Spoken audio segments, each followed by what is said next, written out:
Good morning student. कैसे हैं आप लोग? उम्मीद करता हूँ अच्छे होंगे। स्वागत है आप लोगों का एसएसपी ऑनलाइन एजुकेशन में।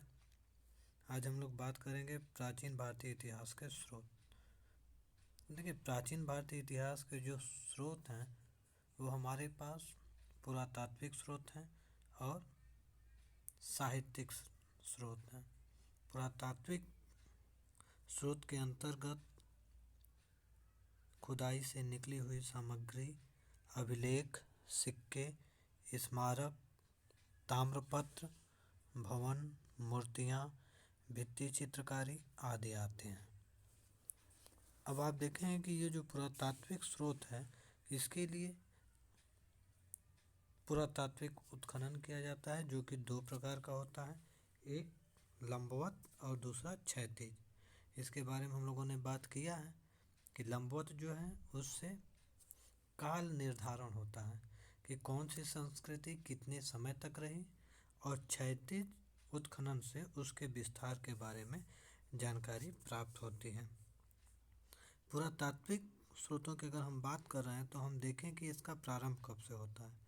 तो भारतीय पुरातत्व सर्वेक्षण विभाग की स्थापना अलेक्जेंडर कनिंघम के नेतृत्व में 1861 ईस्वी में की गई थी। कनिंघम इसके प्रथम महानिदेशक थे तथा कनिंघम को भारतीय पुरातत्व का जन्मदाता भी कहा जाता है। 1902 ईस्वी में जॉन मार्शल के द्वारा इसका पुनर्गठन हुआ। अब आप देखेंगे इसमें अभिलेख हैं, तो अभिलेखों का अध्ययन जिस शास्त्र के अंतर्गत किया जाता है उसे एपिग्राफी कहते हैं या पुरालेख शास्त्र कहते हैं। इसके अलावा प्राचीन लिपियां जो हैं उसका अध्ययन जिस शास्त्र के अंतर्गत किया जाता है या उसके अध्ययन को पैलियोग्राफी कहा जाता है, तथा सिक्कों के अध्ययन को नुमिस्मेटिक कहा जाता है। देखिए, सबसे प्राचीन जो अभिलेख हैं वो एशिया माइनर के बोगस कोई, जो कि वर्तमान तुर्की में पड़ता है, वहाँ से प्राप्त हुआ है, जिस पर जो डेट है वो डेट उस पर अंकित है 1400 ईसा पूर्व। इसके अलावा आप देखेंगे कि अशोक के अभिलेख, मुद्रा, विभिन्न स्मारक आदि अनेक पुरातात्विक स्रोत हमें प्राप्त होते हैं जो प्राचीन भारतीय इतिहास पर पर्याप्त प्रकाश डालते हैं। इसके अलावा अगर हम लोग साहित्यिक स्रोत की बात करें तो साहित्यिक स्रोत दो प्रकार के होते हैं। पहला धार्मिक साहित्य और दूसरा लौकिक साहित्य। जैसा कि आप जानते हैं कि धार्मिक साहित्य के अंतर्गत आपके वेद, पुराण, उपनिषद, महाकाव्य, स्मृति ग्रंथ आदि आते हैं, जबकि धर्मोत्तर या लौकिक साहित्य के अंतर्गत ऐतिहासिक ग्रंथ, विशुद्ध साहित्यिक रचनाएं, क्षेत्रीय साहित्य, विदेशी विवरण एवं जीवनियाँ आदि सम्मिलित हैं। जैसा कि आप लोगों से लिखित साक्ष्य के बारे में चर्चा हो चुकी है, तो लिखित साक्ष्य के अंतर्गत धार्मिक ग्रंथों में वेद, जिनकी संख्या 4 है, पुराणों की संख्या 18, इसके बाद वेदांगों की संख्या 6 है, और 2 महाकाव्य रामायण और महाभारत हैं। इसके अलावा आप देखेंगे कि लौकिक साहित्य में बौद्ध ग्रंथ, जैन ग्रंथ, इसके अलावा मेगस्थनीज की इंडिका, कौटिल्य का अर्थशास्त्र आदि।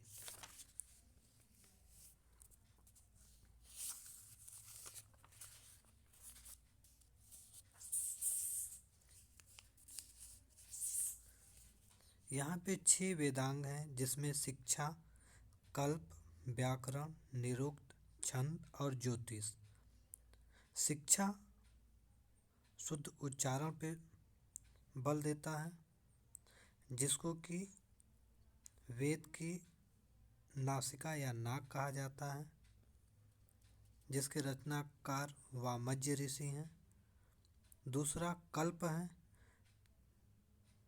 जिसमें कर्मकांड से संबंधित है, जिसे वेद का हाथ कहा जाता है और जिसके संकलनकर्ता गौतम ऋषि हैं। इसके बाद व्याकरण है, जो कि भाषा नियम है, जिसे वेद का मुख कहा जाता है और जिसके रचनाकार परिणी। इसके बाद निरुक्त है। निरुक्त का मतलब है व्युत्पत्ति, जिसे कि वेद का स्रोत या कान कहा जाता है, जिसके संकलनकर्ता यास्क हैं। इसके बाद छंद है।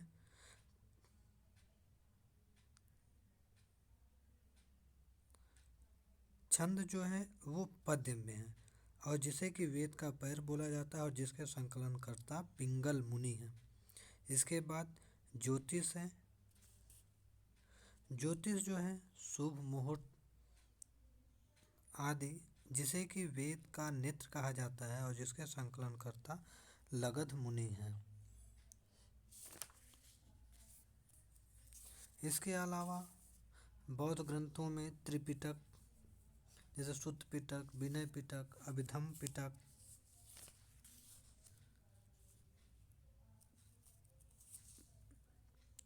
जैन साहित्यों के अंतर्गत 12 अंग, 12 उपांग, 10 प्रकीर्ण, 6 छेद सूत्र, 4 मूल सूत्र, अनुयोग सूत्र तथा नंदी सूत्र।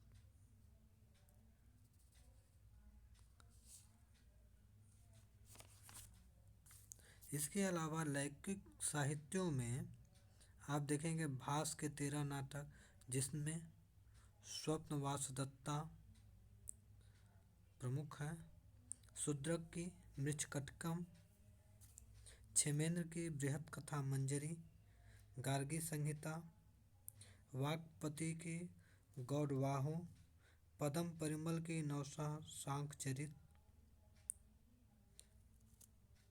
कौटिल्य की भांति बृहस्पति ने भी 10वीं शताब्दी के में एक अर्थशास्त्र की रचना की। इसके अलावा कामंदक का नीतिसार आदि प्रमुख ग्रंथ हैं जो प्राचीन भारतीय इतिहास पर प्रकाश डालते हैं। इसके अलावा विदेशी यात्रा वृत्तांत में ईरानी लेखक स्काइलेक्स और हिकेटियस, मिलेट्स आदि यूनानी लेखक हैं। इसके अलावा Ctesias, Herodotus, Nearchus, Onesicritus, Aristobulus, Megasthenes, Deimachus, Dionysius, Pliny the elder, Ptolemy, Plutarch, Justin, Strabo, Arrian, Patrocles, Cosmas, Indicopleustes आदि प्रमुख विदेशी यात्री थे जिन्होंने अपनी रचनाओं में भारत का जिक्र किया है।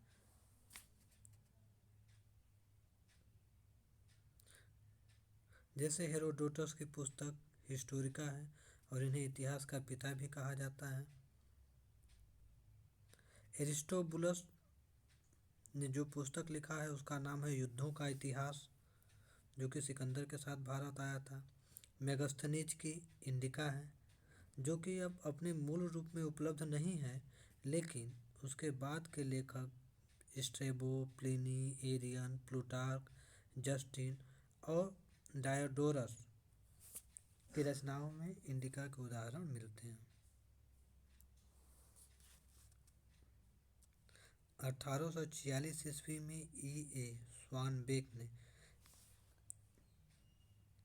इन सारे तथ्यों को संकलित कर इंडिका पुस्तक के रूप में प्रकाशित किया। 1891 में J.W. मैकक्रिंडल ने इंडिका को अंग्रेजी भाषा में अनुवादित किया। प्लिनी ने नेचुरल हिस्टोरिका लिखा और उसने रोम से भारी मात्रा में भारत को निर्यात होने वाले सोने के लिए दुख भी प्रकट किया है। टालमी ज्योग्राफी का लेखक है। इसके बाद एक अज्ञात लेखक ने लिखा है Periplus of the Erythraean sea, जैसे Plutarch, parallel lives, Moralia and life of Alexander नामक पुस्तक लिखा है। जस्टिन ने सार संग्रह नामक पुस्तक लिखा है। स्ट्रेबो जो है वो जियोग्राफिका या जियोग्राफी पुस्तक लिखा है। एरियन इंडिका और सिकंदर के आक्रमण नामक ग्रंथ लिखा है। तो इन ग्रंथों में भी प्राचीन भारत के बारे में पर्याप्त जानकारी प्राप्त होती है। कुछ चीनी यात्री जैसे सुमाचीन फाहान जो चंद्रगुप्त विक्रमादित्य के काल में आया, जिसने फुकोकी की रचना की। वेनसांग है, हर्षवर्धन के काल में आता है और सियुकी लिखता है। इत्सिंग है, हुइली है, मातवानलीन है, चाओजुकुआ, संगयून, महुआन आदि चीनी लेखक हैं। इसी प्रकार कुछ अरबी यात्री भी हैं। अरबी यात्रियों में सुलेमान, अल-बरूनी, अल-मसूदी, इब्न खुर्दाब, मलिक उल ममालिक, अल-बिलादुरी, अल-इदरीसी, अबू जईद, तवारिख, इब्न हौकल, अल-इस्तखरी, मार्को पोलो जो कि वेनिस इटली का यात्री हैं आदि प्रमुख हैं, जिनके ग्रंथों से भी पर्याप्त जानकारी प्राप्त होती है। तो आज के लिए इतना ही रखते हैं, मिलते हैं नेक्स्ट क्लास में। Thank you.